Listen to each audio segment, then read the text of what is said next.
Hey y'all, it's No Superman again, back with a review for chapter 1008, leader of the Atayama Thieves Brigade, Ashura Doji. And Ashura Doji is just a badass, which was just confirmed in this chapter, which is great. But first things first, two people were revealed to be alive in this chapter, Conjuro and Orochi. Personally, I'm kind of glad both of them are alive at the moment. I don't like either of them as characters, but the fact that Conjuro got off-screened was pretty fucking lame. So the fact that he's back, we can see an actual fight and hopefully watch him get murdered. And Orochi, there's a bunch of storylines with Orochi, and the theory is that because he has that mythical fruit, the Yamato no Orochi, that he should have 8 heads. So potentially he does have to be killed 8 times. So since Kaido already did chop his head off once, it could be 7 more. And for sure, Zora wants to chop his head off, and so does Hiyori. I want to say Hiyori's going to be the one to finalize and kill him. We just have to wait. But personally, I'm glad they are alive so that they can have cool death scenes later on. That is what I am hoping for. But man, this chapter was just great. You see Oden just talking with the scabbards. The scabbards all believe him at first, except for Ashura Doji and Raizo. Ashura Doji just doing Ashura Doji stuff. He's like, nah, come to your senses. And then he punches Kinemon in the face because he doesn't want to believe it, which causes him to get stabbed by the drawing of Oden, because Ashura cuts Oden's face and is like, see, there's no blood, and then he gets stabbed. So they all wanted it to be Oden, but he knew it was a trick, and it cost him. And then they all realize it must be Conjuro's drawing, which makes sense. And then they kind of fight him. Conjuro reveals he's controlling him remotely, which makes sense. Don't know how, because we don't know enough about Conjuro's real abilities since he faked it for the majority of the story. But we know he's going after Lord Momonosuke, because that's what he says. He's going to try to pierce the heart of the Kozuki clan, so everybody gets worried. But they know Momonosuke is with Shinobu. They want to send a message to Warner.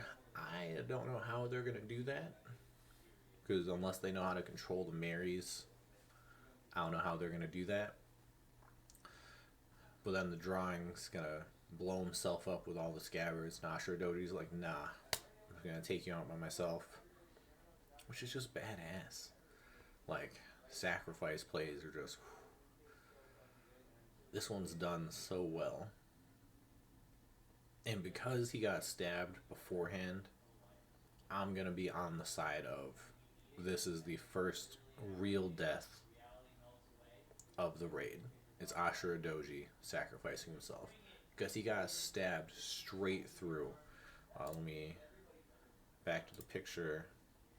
Yeah, straight through the chest. And he is not Whitebeard. He's really cool, but he's not Whitebeard. So if you get stabbed directly through the chest and then get blown up by a chest full of dynamite, I'm going to assume that is the first official death of the raid. There's probably more to come, but that's going to be, in my opinion, the first official one. And then the scabbards run away, immediately get caught by Jack, or immediately encounter Jack, who's hurt still, but he did just fight more minks who were protecting the scabbards. And then the dog, whose name I am blanking on, I know the cat is Nekomamushi. Whoa, hi. Dog-sama, king of the day.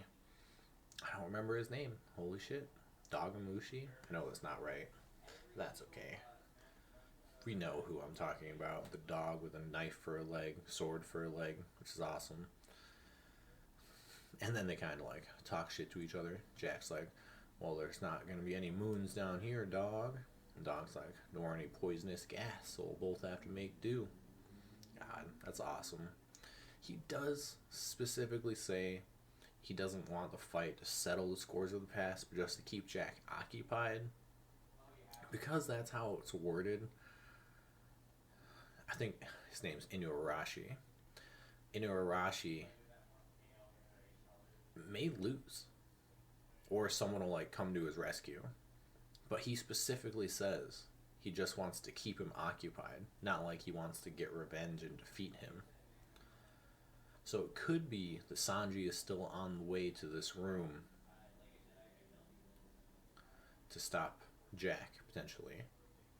Also, on that note, since the drawing was Odin, since Odin was a drawing done by Conjuro, whoever the silhouette was a couple chapters ago was not this drawing. Because Conjuro wouldn't draw anyone to take care of the scabbards if his plan was just to kill him. Like, he would not take care of the scabbards.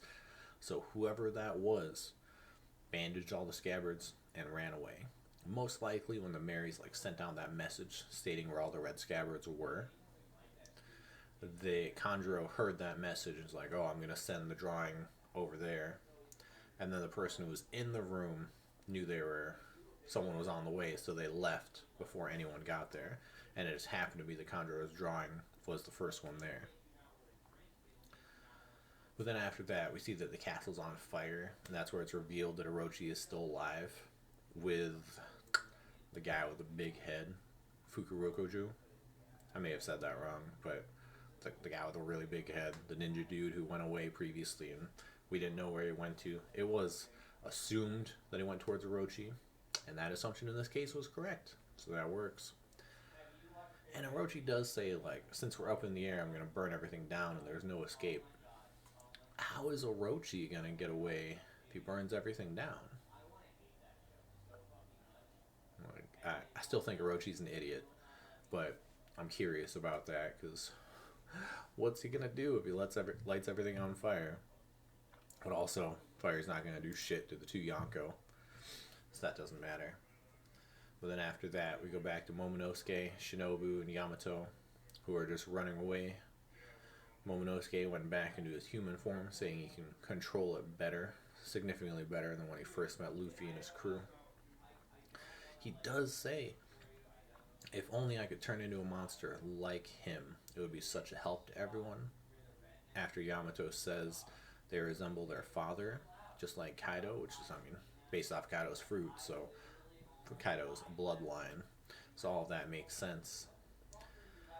So this is more foreshadowing, in my opinion, that something's going to happen with Momonosuke and he's going to be more useful moving forward. Potentially, he's going to have to learn how to use his clouds to lift Onigashima once Kaido eventually lets go of it.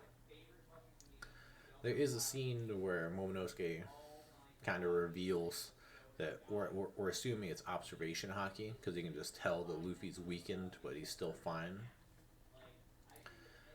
Because that hasn't been brought up yet, and Shinobu wasn't there on Zou when he first revealed like being able to talk to the elephant Zou. I'm just looking forward to it. There is a theory that Shinobu will use their, I think it's the mature fruit. I don't remember what it's called. But Shinobu could use their ability on Momonosuke and age them to be roughly the same age as Toki. Or, just 20 years in the future, because that's how much time was skipped. So Momonosuke would be the age he should be based on his birth date. It's just a theory, though. I don't know if that'll actually happen. I would prefer if Momonosuke stayed the little kid, but just had, like, a epiphany on how to use the clouds, like he was forced to do so, and it just worked out. Because that would be much cooler, in my opinion, of course. Because if Onigashima were to fall, and Momonosuke were to use his powers to save it, it would be similar to the Hour of Legends that Odin previously went through. Because I'm assuming it's not going to immediately catch everything. Alright, it will immediately catch everything, but the people who are below the island are still going to be below the island, and they'll have to get away. And since they're currently going through the party, the fire festival, they may not be the fastest movers. Then after that, we go back to the rooftop, which I was looking forward to because it's been a while.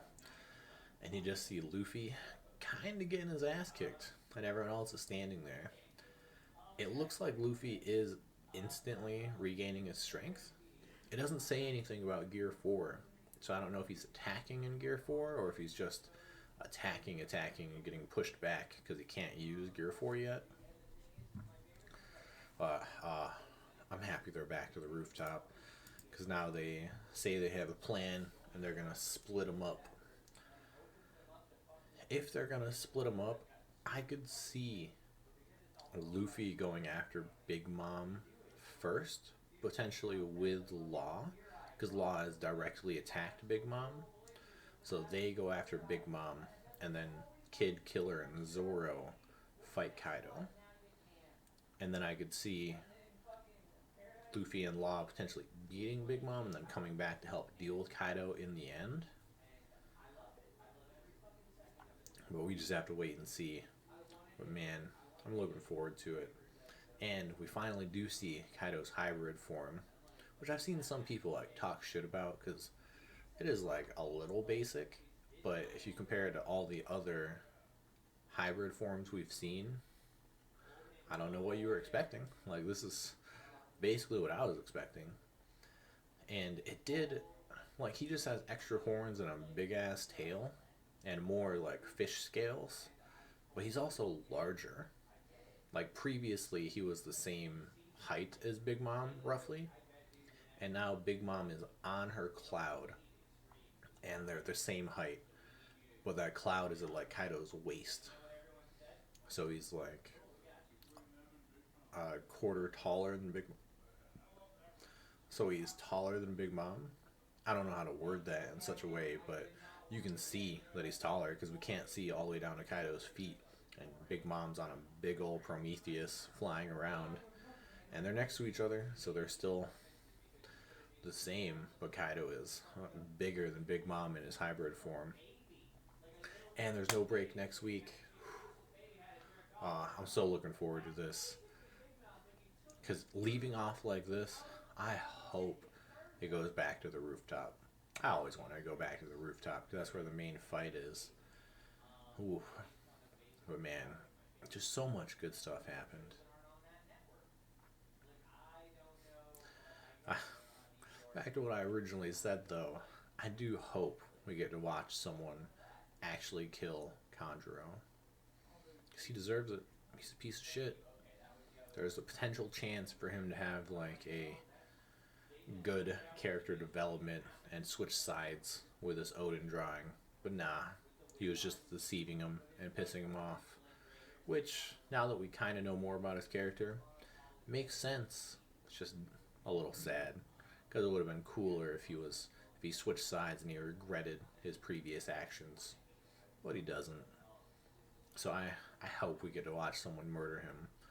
Preferably Kinemon. Because Kinemon is the leader of the Scabbards. So if someone were to get revenge, it would make sense that it was him. It could be, anyone else. But Kinemon is who I would like to see do it if we get a choice. But man, I'm looking forward to the future, as always. If you watch this, I appreciate it. Hopefully y'all have a good one.